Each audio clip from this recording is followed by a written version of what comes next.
أعوذ بالله من الشيطان الرجيم.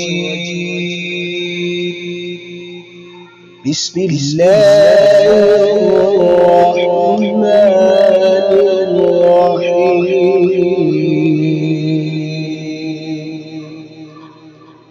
قل أعوذ برب الناس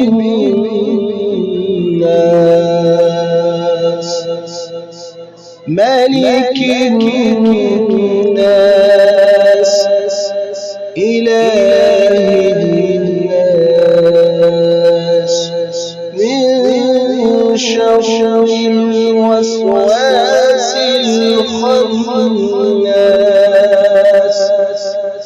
الذي يوسوس في صدور الناس من الجنة والناس. صدق الله